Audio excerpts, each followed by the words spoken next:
feeling that maybe my guy Jack Evans could have pulled it out tonight against Orange Cassidy. It's never a good sign when you don't get an entrance and then you get pinned during in the picture-in-picture break. I don't know if TK was trying to send your boy Crayfish a message or not. Clearly, it was raining on your parade today. Not good. TK pulling the rug out from underneath me. I don't get to see Pac now at the pay-per-view, and now Jack Evans really not the best overall performance from Dirtbag Jack.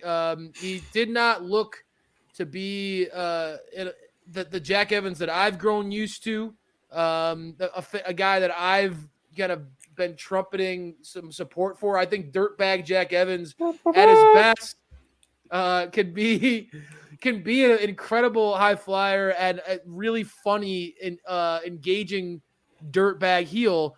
But this match, it clearly was just a placeholder for us to see Matt Hardy get involved, right, guys? I mean. Yeah. And I love how they're doing that. They're playing into Hardy's broken nose, and, obviously that was not meant to be, but they're stretching it out even farther. And what we saw after the match, I was texting you guys the stretch out. I was like, okay, we don't have a buy-in now. And so what could you do?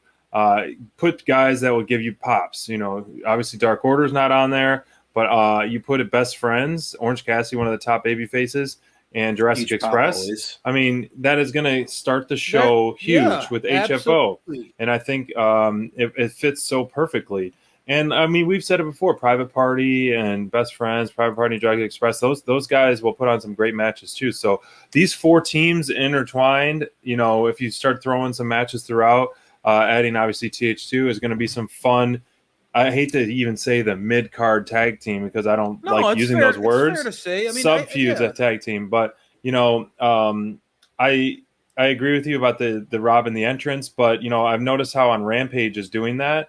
It's kind of starting, only giving us one entrance. They're trimming it up a little bit. Yeah. So I get it. But, it's something we love. But.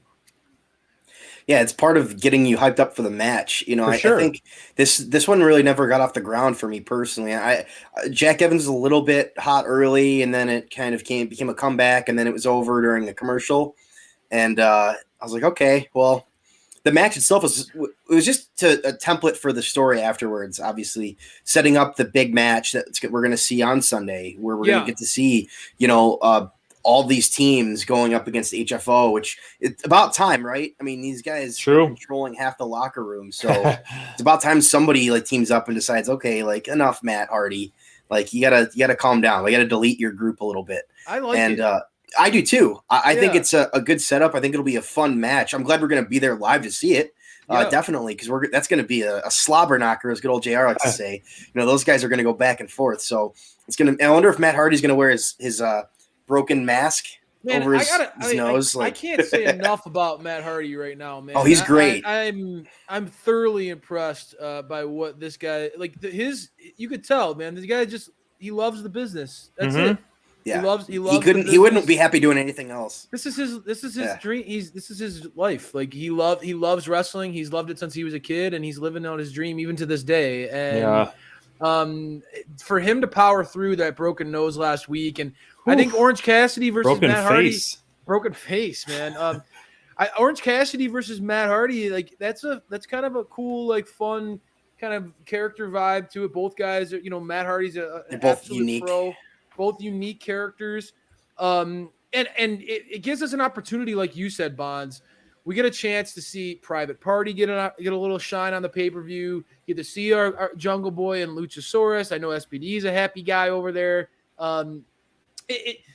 These are talents that are home, they feel like AEW talents, and for Matt Hardy to kind of lead a group of guys that are all kind of a hodgepodge of AEW talents versus, I think, a team that's really easy to get behind in and their opponents over there with the Best Friends and Jurassic Express. The biggest babyface teams. Exactly. Yeah. Two of the most babyface, natural, organic babyface teams in all of AEW.